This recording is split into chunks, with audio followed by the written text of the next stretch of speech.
firstborn son. This is the story of their complex relationship. Charles tried to be a more modern parent, but he didn't have the tools because he didn't grow up with them. A shared tragedy defined this father and son. There's this marvellous picture of Harry holding very, very tight to Prince Charles's hand for support. For years, they were close.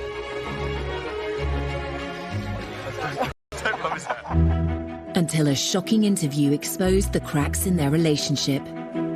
Trapped within the system, like the rest of my family are. These are seismic statements to make. Charles Hugh felt very exposed by his son. Tonight, royal insiders explain how this relationship fell apart. He said it was the most terrible thing to make William and I walk behind our mother's coffin. It should not have been allowed. The damage is done. The relationship that I knew can never be like that again.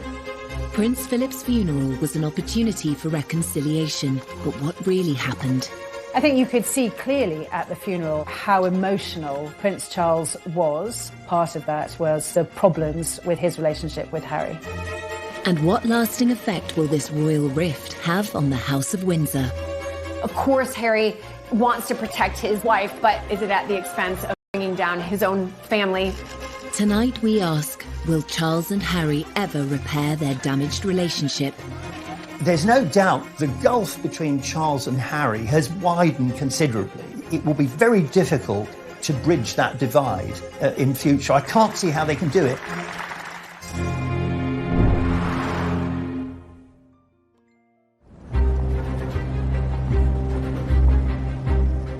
March 2021. The Duke and Duchess of Sussex sit down with Oprah Winfrey for an explosive and revealing interview. It will rock the foundations of the royal family. Please explain how you, Prince Harry, raised in a palace, in a life of privilege, literally a prince, how you were trapped. Trapped within the system, like the rest of my family are. My father and my brother, they are trapped. Harry's claims exposed the unhappiness of the couple's life behind palace walls. They also revealed the full extent of his estrangement from his family, particularly his father. The person that was really sort of knocked to the ground in that interview with several punches was Prince Charles, 100%. The takeaway from that interview was that there is a real rift, there is real distance, there's real anger. You could see that it was, but at the same time he wanted to. He wanted to get a message through that he has struggled deeply with what's been going on, and there are definite fractures in the relationship. These are seismic statements to make about one's own family members. And I wonder whether from Charles's point of view, he would have felt very exposed by his son. The Sussexes' interview with Oprah had echoes of another controversial royal interview, which took place in the 1990s, when Prince Charles spoke frankly about the state of his marriage and confessed to cheating on his wife, Princess Diana. Did you try to be faithful and honourable to your wife when you took on the vow of marriage? Yes, absolutely. And you were? Yes. Until it became irretrievably broken down. In the back of Charles' mind, there would have been a certain amount of guilt because it would have brought up memories of his own attempt way back in 1994 to get the media on his side. So on the one hand, he was being criticised by Harry and was probably very upset by that. But on the other hand, it's very difficult for me to sort of attack him for doing something which I myself did, you know, when I was young. Every single time anybody agrees to one of these huge interviews, they're doing it for one reason and one reason only. They're doing it to put their side across because they assume that when they have done that, everybody will be on their side and love them even more. And we've seen so many times in the past how mistaken that can be. While Charles's interviews stunned the world in the 1990s, his son's revelations may have gone a step further and hurt those closest to him, including his father. There's no doubt the gulf between Charles and Harry has widened considerably. I mean, I think if they're not careful, it will be very difficult to bridge that divide in future. I can't see how they can do it. Grant Harold was a former butler to Prince Charles.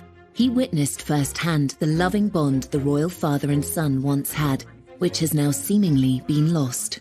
The damage is done, and that makes me sad, because the relationship that I knew, which was a loving, caring, fun relationship, can never be like that again. Prince Harry's decision to speak so candidly was a dramatic move.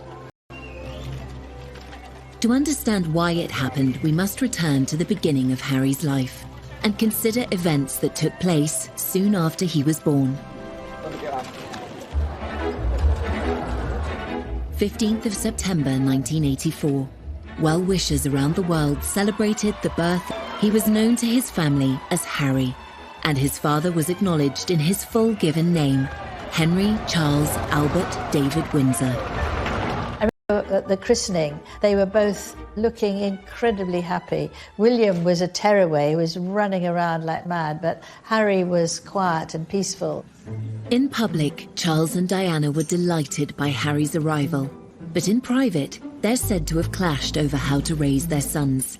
Diana wanted them to experience the real world with a degree of freedom, a concept that Charles may have struggled with. Diana would, take them to what became a favourite with Bill Wyman, the Rolling Stones' Sticky Fingers in Kensington Church Street. The Prince had a slight problem with it, because I remember once when they came back, there was this look of horror across the Prince's face, because he couldn't actually work out why, with a brigade of good chefs at Kensington Palace, Diana would have to take them for a burger. Prince Charles tried hard to be close to his sons, but the formality of his own royal upbringing meant he wasn't the hands-on parent that Diana was. Charles didn't receive any parenting. His parents were away when he was very young. He was left with nannies in that very Victorian way. Granny was christened in this. And although Charles tried to be a more modern parent, he didn't have the tools because he didn't grow up with them. Looks remarkably well despite it. Some say that Charles's reserved parenting style made him a distant presence in Prince Harry's life. Although Charles is very sensitive and very caring, he never really could show it in the same way as Diana. And Charles was a huge workaholic. Charles wouldn't just stop his work just because he had his sons for a day. Whereas I think with Diana, she always made sure that everything was done for them. Diana, she actually joined in their games, whereas Charles would have said, off you go. He wouldn't have joined in. He's too stiff, he's too old-fashioned. Charles and Harry's relationship was already strained, but then the family suffered the ultimate tragedy, and decisions would be made that would affect their father and son bond forever. He said it was the most terrible thing to make William and I walk behind our mother's coffin. It should not have been allowed.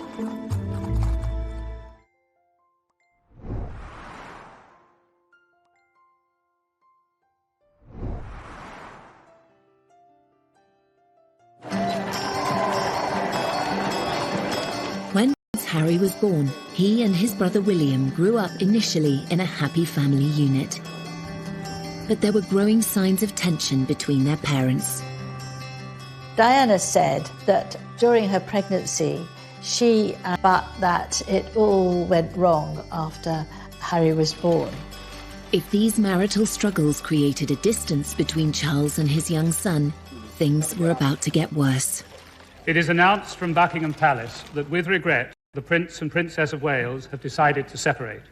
This decision has been reached amicably, and they will both continue to participate fully in the upbringing of their children. In 1992, Harry's parents went through a very public breakup. The 8-year-old now struggled as he was bounced between Charles's Highgrove estate and Diana's Kensington Palace apartment. What a child wants is stability, structure, and love from their parents. And that kind of constancy gives children a sense of safety. If they're going between two separate households, that can feel very destabilising for a young child. So suddenly Prince Harry was shuttling between the more relaxed, much more familiar household of Princess Diana and then the more dutiful, strict, timetabled household of Prince Charles. There was this sort of natural gravitation towards Diana, simply because Diana was the provider of the fun things that boys at that age actually wanted. Charles, interesting enough, acknowledged that William and Harry were both happier and engaged when in the company of their mother. And in that respect, one has to applaud the Prince of Wales, because he could see that his children were happier in those early days with their mother rather than him.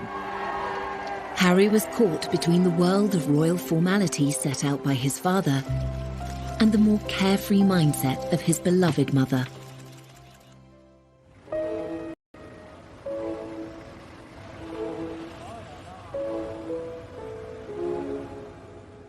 We have reports from Paris that Diana, Princess of Wales, has been killed in a car accident.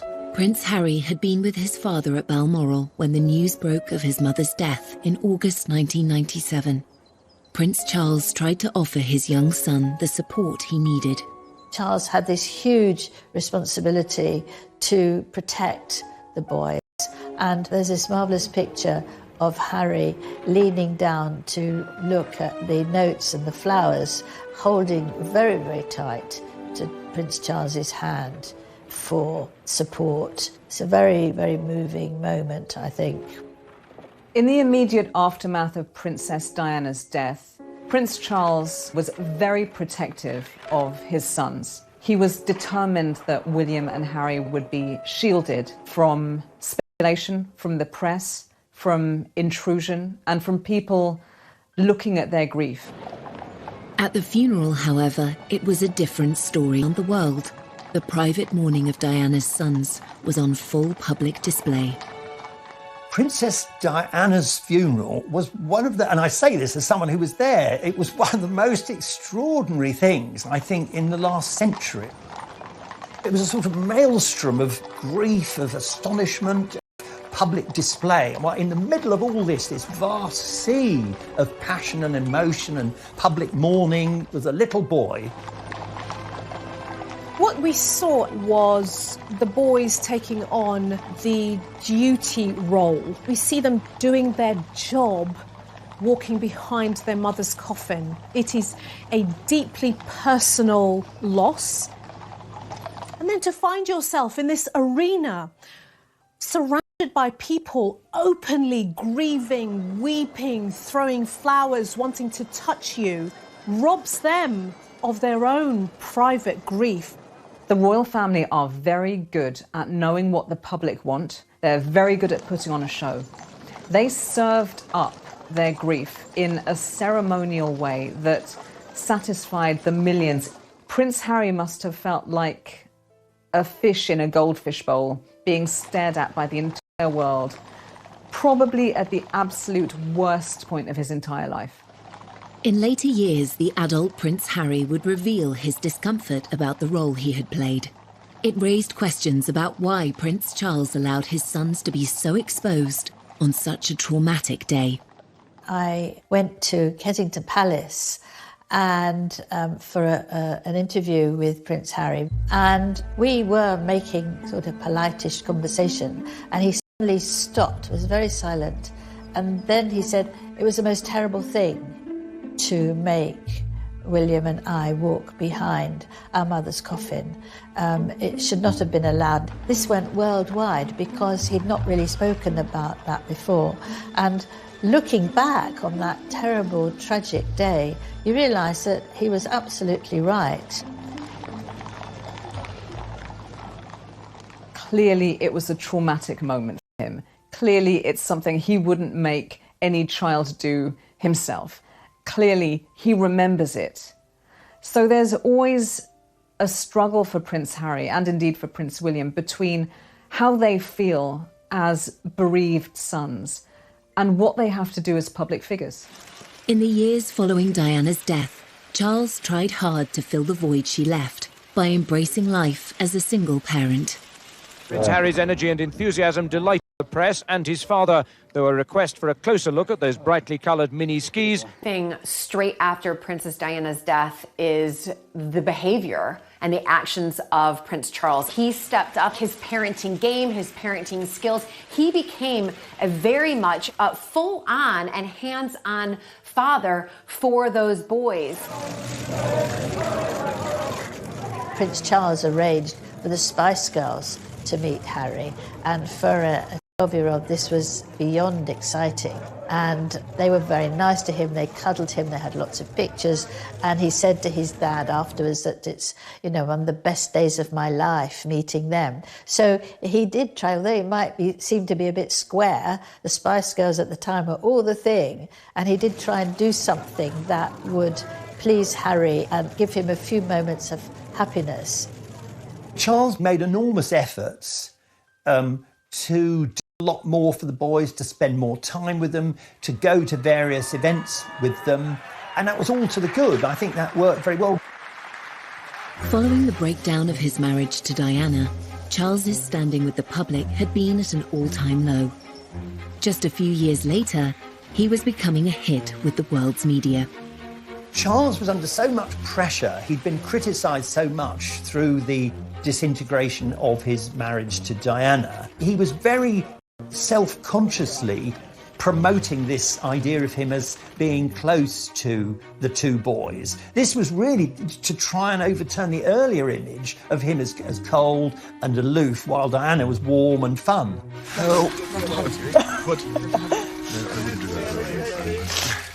I remember the footage from the skiing trip, and it looks adorable. And then you've got dozens, if not hundreds, of official world's media photographing them and lobbing questions at them. My arms aren't long enough to get around it. And making sure that all those lovely father and son smiles are captured. Don't love his hat. There's always been a huge desire from the press to have photos of Charles and Harry and William. Charles's attitude was very much give them a bit of what they want and then they'll leave us alone. But I'm not sure that Harry was ever as comfortable with that. Unknown by the media, the young Prince Harry's frustrations with royal life were growing. This was compounded by the death of his mother, whom he believed had been hounded by the press. When Princess Diana died, Harry was only 12. As time passed, of course, you're going to start questioning, why did she die? Who caused the death? And we can see that from Harry that he does absolutely blame the press. And it's something that has really, fast forward a few years later, that's when we really start to see Harry, in a sense, acting out, but who can blame him? As Harry grew from a vulnerable young prince mourning his mother into a rebellious teenager, stories of his nighttime escapades became regular front-page news. Harry's teens, by his own admission, were a very troubled time for him. Smoking and drinking too much, getting into trouble at school, cries for attention. It was one thing after another. They still me and I still read them. Why, I do not know, but I have to read them just for peace of mind, just to know what they've written and to see who wrote it and see who took the photographs, you know, write that down for later. When I was there, it was very much the days of when Harry was kind of called the kind of party prince. I remember on occasions, like on a Sunday morning, there'd be whatever Harry'd been up to the night before would be in the press. And then obviously I'd see him and I'd say to him, well, you had a good night then, kind of thing. And I'd have a laugh. And luckily he would have a chuckle and he would go, maybe, you know, kind of thing. In 2002, newspapers revealed Harry had been caught smoking drugs and drinking underage in pubs near his father's home, Highgrove in Gloucestershire. For Charles, this was one misdemeanour too many. He sent his son for a day's visit to a drug rehabilitation centre. The palace viewed this with alarm. I mean, I think they always do, because anything that's out of control inevitably is damaging, especially for Charles, because it reflected badly on him as a parent.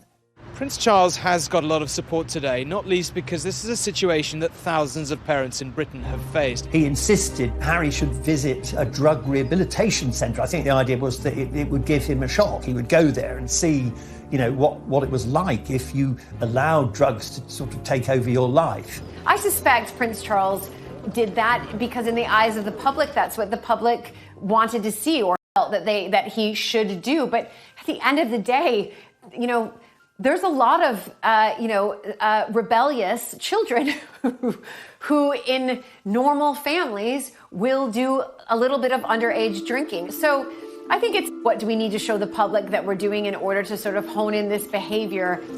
Did this attempt at intervention by Prince Charles offer his son the support he really needed?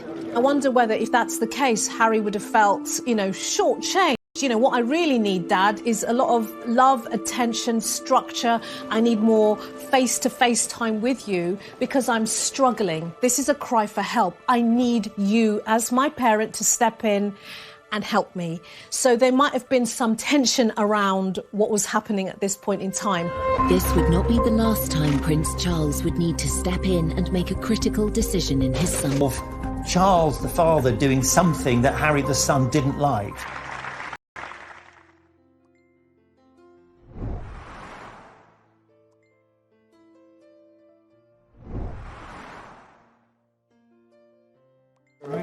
One reason for the decline in the complex father-son relationship between Prince Charles and Harry is the difference in their approach to life and to their royal roles. Both men were shaped by their formative experiences at school. Charles was given a tough, formal education that emphasised duty. He was a sensitive, vulnerable child who was put through this most appalling education to try and toughen him up. From the age of 13, Charles was sent to Gordonston School in northeast Scotland, just as his father had been before him. But the tough regime was ill-suited to the sensitive prince. Prince Charles called it Colditz in kilts, and like a prison sentence. It just wasn't for him. Prince Charles was bullied at school from end to end. He was completely and utterly, solidly miserable for the entirety of his time there. By contrast, Harry's school days at Eton were more sedate.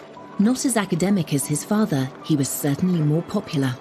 Charles likes book learning. He wants to get the answers to his questions by going to the library and studying. Prince Harry's energy is really the opposite. Prince Harry is not shy and retiring or stiff or staid. He's not crusty or dusty. He is naturally athletic. He's naturally outdoorsy. Harry said that he decided very firmly that he wanted to mix with the bad boys, and he played lots of tricks. While Charles attended Cambridge University, Harry's modest academic record did not push him into higher education. Yet both father and son spent time in the armed forces, developing their sense of duty. Exams never been my favourite, and I always knew that I was going to find it harder than people, but I'm through that now, and finally got hands on to a job that I absolutely adore. It is still hard work, but I'm better than William, so it's fine. Yeah. Going into the military is actually quite traditional for male members of the royal family. You do your stint in the military. It's a very 18th century idea.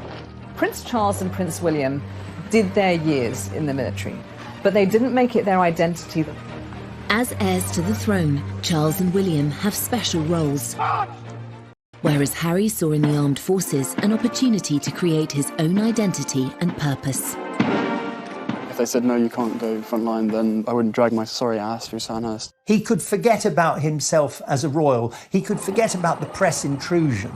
It was as if his army experience gave him what the colleagues loved him. They barely can even think of him as sort of a prince. He's just Harry to them. He's one of them. Even as Harry's service career thrived, the interest shown by the press was growing intense. His father tried to help. At that point, Harry was third in line to the throne, so a massive target for any enemy to want to take him out. The first time was under absolute secrecy, and Charles was very much involved in that. And he spoke to the MOD, he spoke to the head of the army, and they all came up with this plan to deploy him, but to keep everything secret, so no one knew. When he was deployed to the front line in Helmand in December 2007, even his butler was unaware. When he went to Afghanistan, that was extraordinary. I mean, at that point, I thought we knew where they were. We didn't know. It didn't stay a secret for long. The prince on the front line, Harry on active service in Afghanistan. He's been secretly deployed for 10 weeks, fighting shoulder to shoulder with his fellow soldiers in the war against the Taliban. Prince Harry's return became inevitable as soon as a news blackout of his presence in the country was broken by the foreign press. The Taliban made it clear that they would make extra efforts to either kill or capture the royal prince. For his own protection and for all the soldiers around him, had to fly back very quickly after only 10 weeks, and he was utterly devastated. He was furious. This was the happiest time of his life, the time when he felt he really belonged and was making a difference and was on a career path that suited him and that he could make the most out of and make a real difference. And again, he blamed the press. Every time he's trying to be himself, whether that's as a soldier or a young guy that wants to smoke a joint and hang out with his friends, the press gets onto it, and that's another thing he just can't do. I think that came next to losing his mother, really, that he'd lost what he loved to do and where he loved to be, and what was there left for him. Harry seemed to hold the press responsible for his mother's death and for the curb on his service career. Then he discovered that his father was involved too. Unfortunate for Charles that he was implicated in the decision to recall his son, because it was another example of Charles the father doing something that Harry the son didn't like.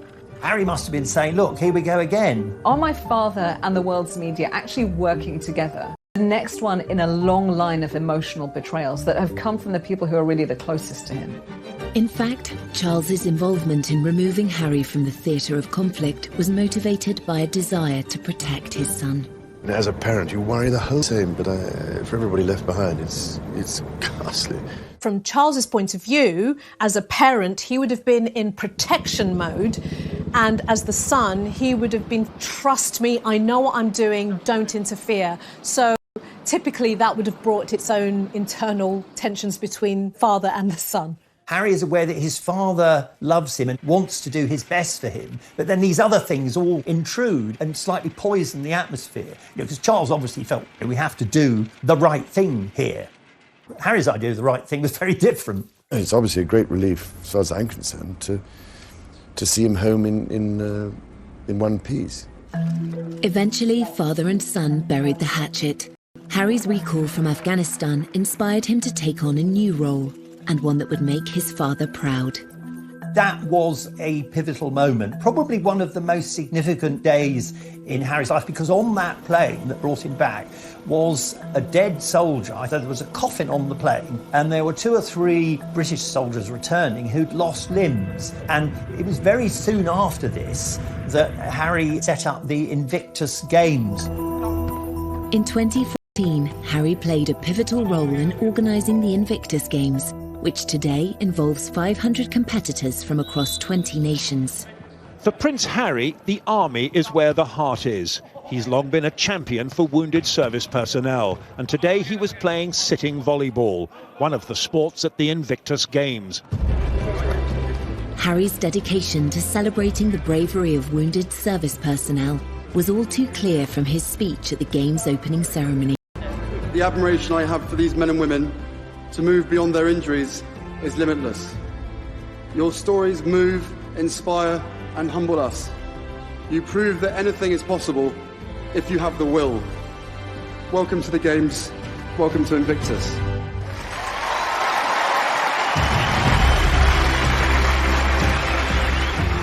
It was to prove a golden period for a now united father and son.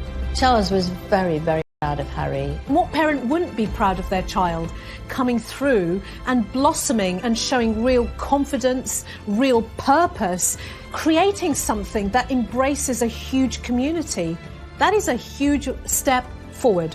I think it was also a way for him to bring his parents together. So from my father, I've got a sense of duty, a sense of continuity, a sense of my responsibility as a royal. I'm not going to be the rebel anymore.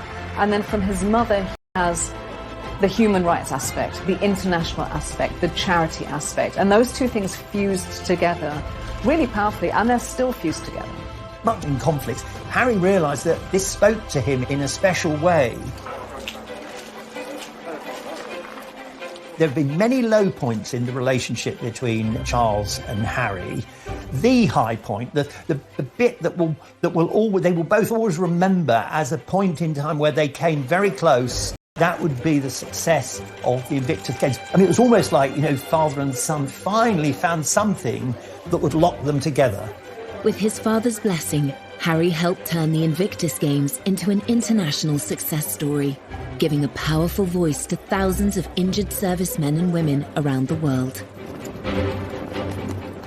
Harry was now making a positive contribution to the royal family and to wider society. Father and son were now more aligned than ever before, and Harry was soon invited to take on further public duties.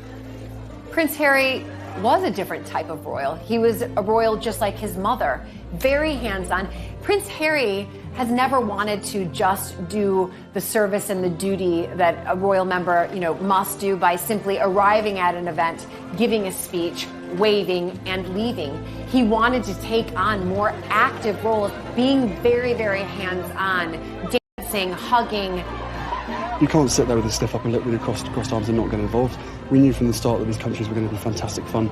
I've never taken myself too seriously. There's a real contrast between Prince Charles and Prince Harry when they do their royal tours. Wherever they are in the world, Prince Charles does it blatantly as duty. So he's there, and wherever he is, even if it's like 100 degrees outside, he's wearing a very closed suit that's completely buttoned up. And he smiles, nods and waves, and he's jovial, but he's still a little bit stiff. I think you would be, wouldn't you? You would be watched by all you lot. Prince Harry on international royal tours is clearly having a really good time. We see Harry as much more at ease in his own skin. He had a good template in how he saw his mother behave, and where, he's hanging out with Usain Bolt and he's meeting people and he feels good about himself. This was Golden Harry, the bloke that everyone wanted to go and have a drink with, the bloke that all girls wanted to go and have a flirt with. He was that kind of the action Jackson superhero that had served his country and kind of could do no wrong. Charles and Harry were very close, probably as close as they've ever been. There's a famous Oscar Wilde quote which says about children and their parents. It says, first we love our parents, then we judge them, sometimes we forgive them. For 3 decades, they were moving on and putting the past behind them, as this illuminating interview with Prince Charles from 2018 suggests. Your children always surprise you, really, because you think they pull your leg all the time and appear not to pay any attention at all. In fact, you then later discover perhaps they did, good Lord, don't tell me you actually listened. Or... The relationship between Harry and Charles has suffered since 2018. So, from a wedding to a breakup, how did Harry's marriage to actress Meghan Markle lead to father and son going their separate ways? Charles admired the fact that Harry was trying to protect Meghan, but I think he was very worried that it would have unintended consequences, which of course it did. I remember getting this email on my phone and my jaw dropped.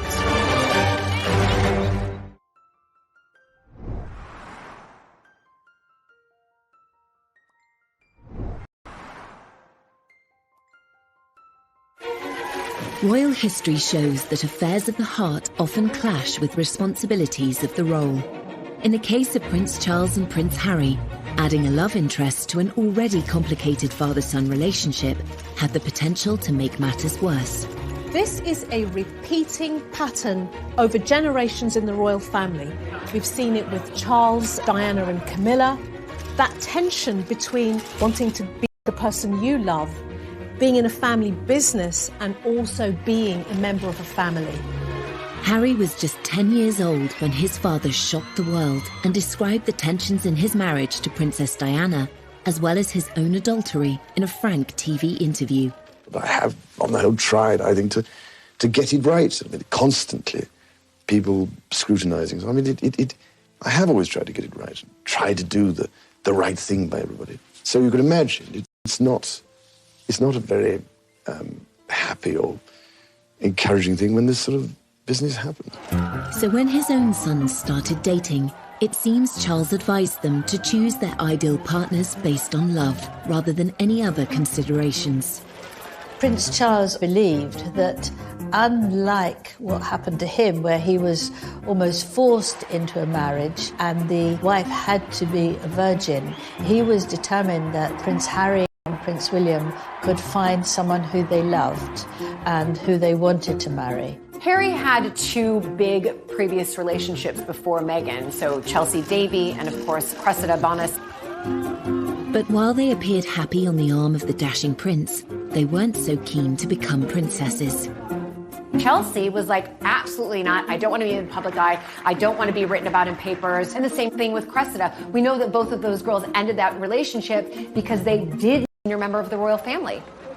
Eventually, Harry did find the love of his life, and royal reporters are still kicking themselves that they didn't spot the signs. It's all very formal, obviously, when you're covering the royals, and there we were in one of the very smart rooms in Buckingham Palace, and Harry came bounding over saying, "Hi, Em, how are you doing?" We're like, "You're tanned, or is it burnt?"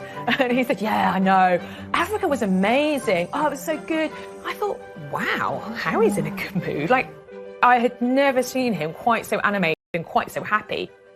And that was about 6 weeks before the news broke that he was dating Meghan Markle. And of course, one of their first dates had been in Botswana. Hey, when did you know she was the one? Very first time we met. Harry and Meghan's romance was embraced by the royal family. In that happy time, there was no sign of any tension between father and son. They welcomed Meghan with open arms. Prince Charles admired the fact she was self-made. Charles, he's slightly obsessed with the idea that somehow you've got to retain the magic of the royal family, but you've got to modernise. And what better way than to welcome a woman who's not only divorced, but American and of mixed race. And I remember the Queen invited both Meghan and Harry to Sandringham, which is a huge thing because couples, unless you were married, you just didn't get invited. They liked her very much, but of course, it didn't take the press long to start writing things about Meghan, to do the sort of things that would make Meghan worry, but also the royal family worry. Newspapers were soon filled with opinion on whether Meghan was a good fit for the royal family. Whilst initially there was a huge amount of admiration and hero worship when Meghan first came on the scene, there were some media outlets that ran some really disgraceful articles with headlines about straight out of Compton or exotic DNA, very old-fashioned opinions, borderline racist opinions. And the trouble is that one article like that is one too many. Meghan, we've discovered, has a very, very thin skin. But we have to remember that Kate did. They used to call her Weighty Katie. She had a terrible time. And Camilla had a dreadful time in people accusing her of causing Diana's death. I know Camilla spoke to her and they had lunch together, tried to help her get used to things and give perhaps some of her own experiences so that she wouldn't feel that she was being targeted. The royal family may have been reassuring Meghan behind the scenes, but it's their standard practice not to complain in public about press treatment. By apparently not speaking up for Meghan, Charles seemed to find himself taking a very different path to Harry.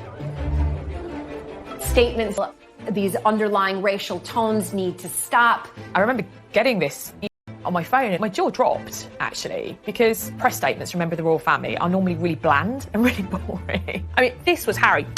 Anger. The anger was leaping off the page with his words and the tone.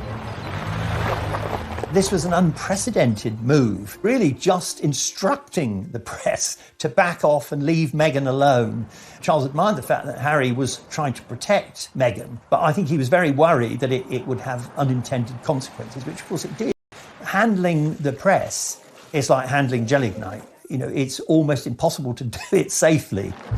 Despite Harry's insistence on tackling the press, his relationship with his father appeared stronger than ever.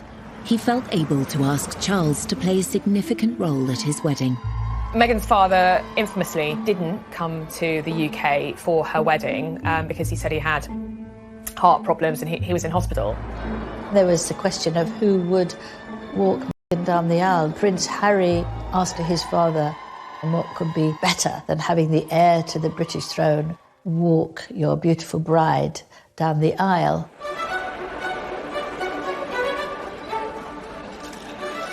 He proffered his arm, she took it. He said, "You look lovely." She said, "Thank you." And they process up to the altar and there's Harry. And he turns to Charles and he says, "Thanks, Pa." It's such a touching moment between father and son. He's so proud of his soon-to-be wife, but also so proud of his father, literally welcoming Meghan into the royal family in such a kind way. This was a very important symbolic act in terms of optics, that, you know, Meghan is now part of our royal family. A marriage is when two families come together. It's not when two individuals come together. In this case, it's also when two different mindsets, two different worlds come together. The harmony of that happy wedding would soon be strained by revelations in the press. It immediately took a turn for the worse, with reports coming out that she made Kate cry, how she is demanding and pushy. You've got elements of people within their household quitting. You're almost to the point like, what's true, what's not true, but certainly these can't all be untrue, can they?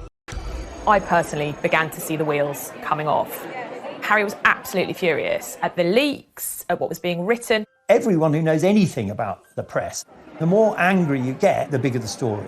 The only way to do it is simply to ignore the press. And of course, Harry was never going to do that. For Harry, years earlier, as he pointed out in the documentary, Harry and Meghan, An African Journey. And part of any job, like everybody, means putting on a brave face and turning a cheek to a lot of the stuff. But again, for me, and for my wife, you know, of course there's a lot of stuff that hurts, especially when the majority of it is untrue. I will not be bullied into playing a game that killed my mum. So I will always protect my family, and now I have a family to protect.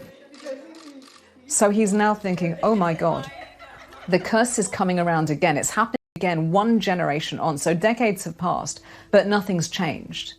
Everything that she went through and what happened to her is incredibly raw every single day. And that's not me being paranoid, that's just me not wanting a repeat of the past.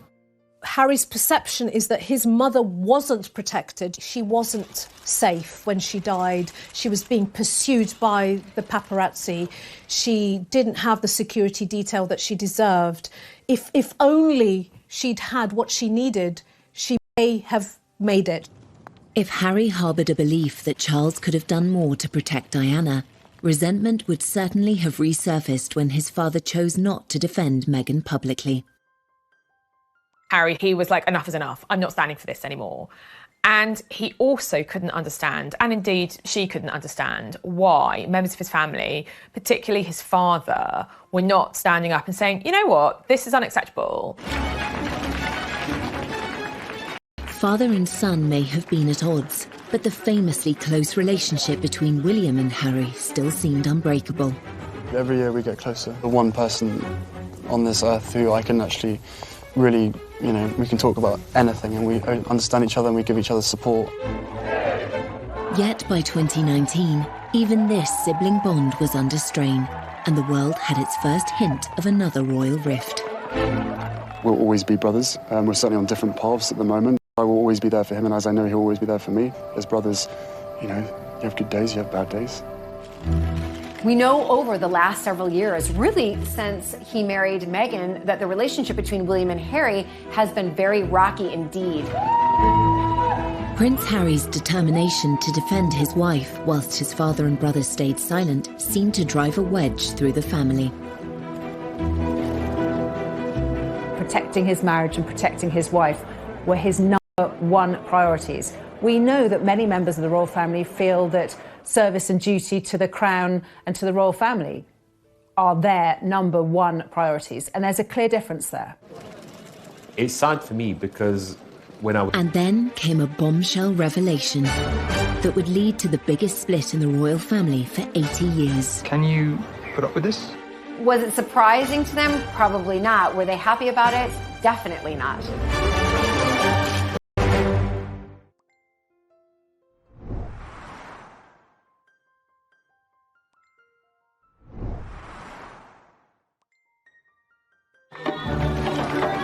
In September 2019, Harry and Meghan were on a 10-day tour of Africa, where they appeared to be embracing their royal roles. The messaging was positive, and I think from Charles's point of view, in terms of the brand royal family, they did a phenomenally good job. I am here with you. As a mother, as a wife, as a woman of color, and as your sister. Behind the scenes, Meghan was struggling to cope with the burden of royal life. During the filming of an ITV documentary about the trip, she made a momentous decision to speak out. The interview with Tom Bradby was a surprise to everybody, but obviously to the royal family in particular. Perhaps you could just give us an idea of what the last year has been like. It's hard. Thank you for asking, because not many people have asked if I'm okay. But it's a very real thing to be going through behind the scenes.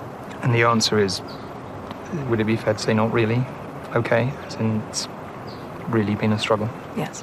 That interview was pivotal, and certainly with hindsight, you can see that something changed at that minute.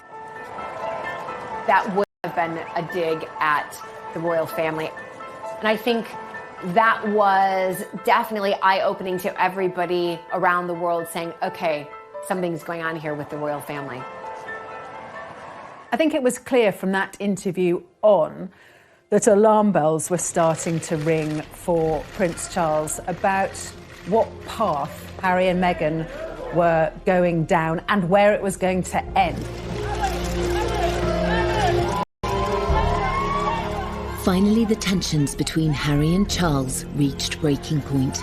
3 months after Harry and Meghan returned from their tour, it was announced that they would step down as senior members of the royal family. In the run-up to Harry and Meghan leaving royal duties and then leaving the country, there were frantic conversations.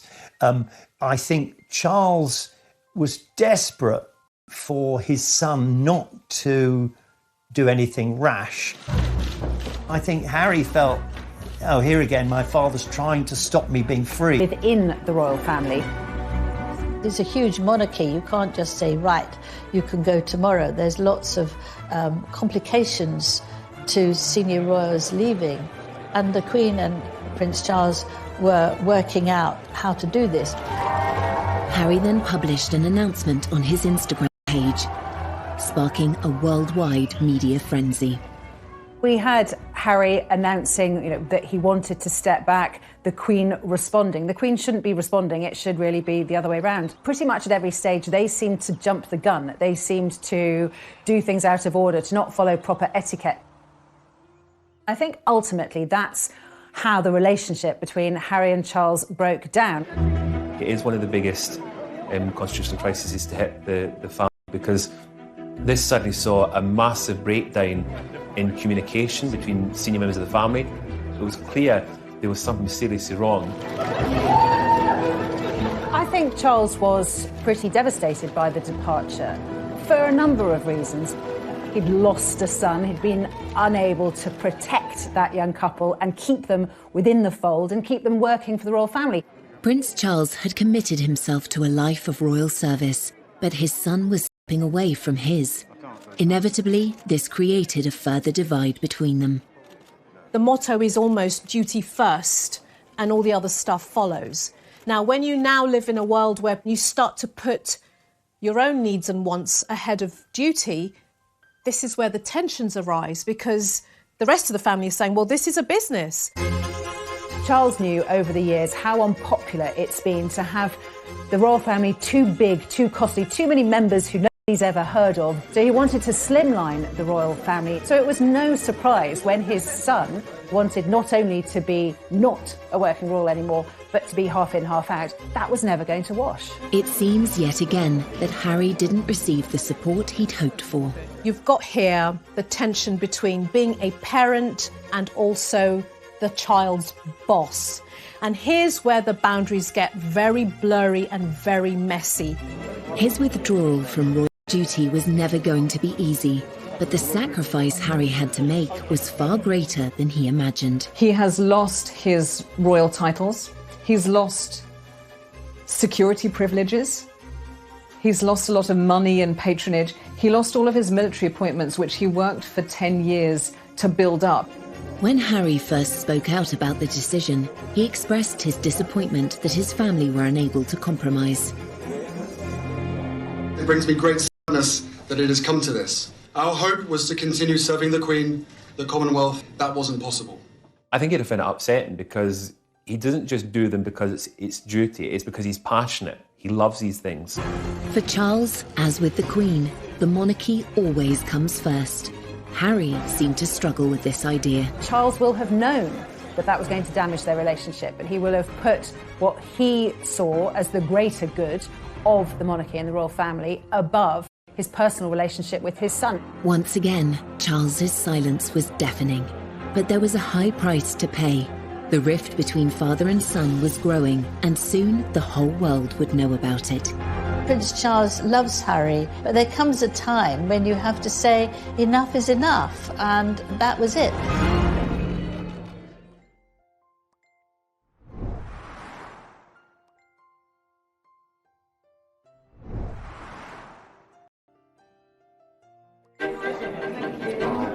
Will you miss Harry and Meghan? In February 2021, nearly a year after Meghan and Harry stepped back from their royal roles, it was announced that their move would be permanent. Weeks later, Harry made the pivotal decision to appear on global television and discuss the issues he has with his father in front of an estimated audience of 60 million. When we were in Canada, I had 3 conversations with my grandmother and 2 conversations with my father before he stopped taking my calls. So you just said that your dad stopped taking your calls. Why did he stop taking your calls? Because I took matters in, by that point, I took matters into my own hands. There was never ever a time when I worked for Prince Charles and William and Harry that I would never be told not to put a phone call through from the boys to their father. But this is how serious it has become, that he doesn't want to answer the calls of his son. We're told the reason that Charles stopped taking his calls because Harry kept asking for more money. Charles is not someone who likes confrontation, so effectively he just stopped taking his calls. Charles doesn't have a mobile phone, so it is just literally phoning the switchboard and asking to be put through to wherever he is. Prince Charles loves Harry, but there comes a time when you have to say enough is enough, and that was it. And they got back talking on the phone a short while afterwards. Harry also disclosed that Charles had put an end to the private funding he was providing for his son. My family literally cut me off financially, and I had to afford security for us. I suspect it was that bit of the interview which upset Charles the most, that he felt very let down. Before Harry stopped being working royal, he would have only got about 5% of his income from the sovereign grant. The other 95% would have been from his father's personal wealth and from the Duchy of Cornwall. Charles was paying about £5 million a year for Kate, William, Harry and Meghan. That's a significant amount of money. That money pretty much disappeared when Harry and Meghan moved to Canada and then to the United States. And that's where the problem arises. Harry slightly feels that not giving him the money he wants is not giving him the love he wants. Harry, he's got 30 million, most of it from his mother, but also a considerable amount from Elizabeth, the Queen Mother. So he's not exactly what you would call poor. One issue raised in the interview seemed more sensitive for Harry than any other. On the security element, I never thought that I would have my security removed because I was born into this position and I inherited the risk. So that was a shock to me. Going back to Diana's death, paying for security will be something that Harry feels passionately about, that they need that security, that without that security their lives are in danger. So you can see how this issue is one of great emotion for Harry. Harry's frustration with his father was clear. Could Charles be doing more for his son? They have stepped down. So I think that to justify, again, Prince Charles paying for that security is difficult. Had they stayed in this country as working members, working senior members of the royal family, we'd be in a completely different situation right now. As father-son rifts go, royal status adds unique complications. The public nature of this feud only makes matters worse. But even after Harry's shocking claims, Charles, again, remained silent. Harry knows very well that the Queen, his grandmother, aged nearly 95, and his father, who has followed in her footsteps, believe in the motto, never complain, never explain. So he would know absolutely that they couldn't come back and say what the truth was, or give even their side of the truth. But we know that in private, he let it be known that he felt very let down by the interview.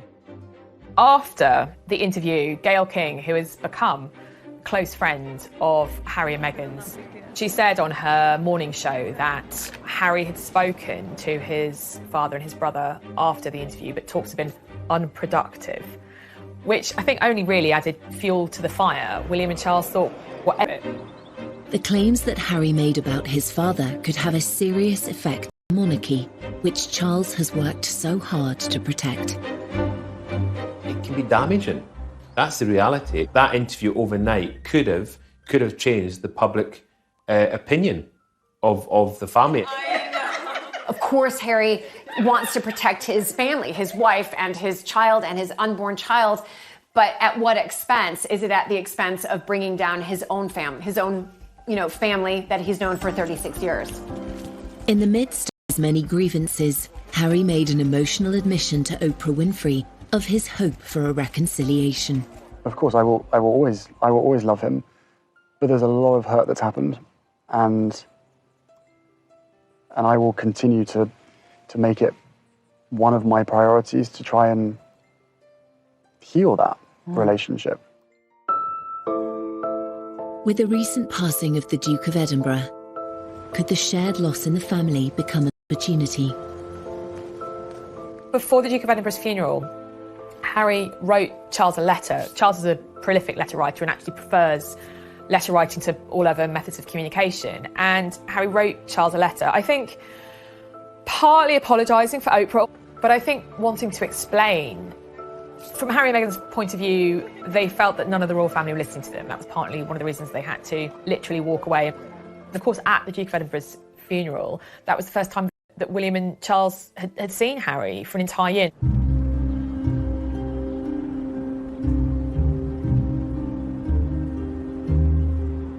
I think you could see clearly at the funeral how emotional Prince Charles was. He seemed to be more willing to show that side of himself, that raw emotion.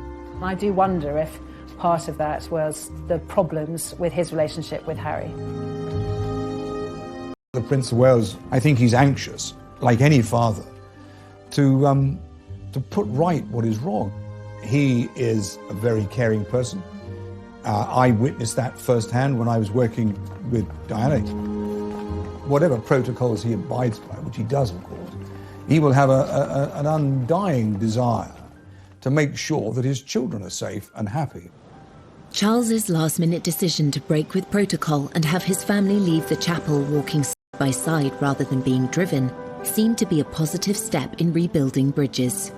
I think that this was probably done to try to force some conversation and perhaps repair some of those relationships that we know are not thriving at the moment. We're told Harry and William haven't spoken back up to Windsor Castle, and then the feed cut. And we're told that Charles also spoke to Harry, his younger brother, and to William when they were in the quadrangle of Windsor Castle.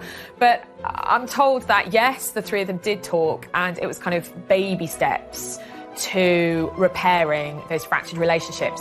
Well, it is often said that funerals are moments of reconciliation, and that is a sight, let's be honest, that many people really wanted to see, not least those in the family themselves. Whether that's just a starting point to fix the relationship will, of course, depend on what happens behind closed doors.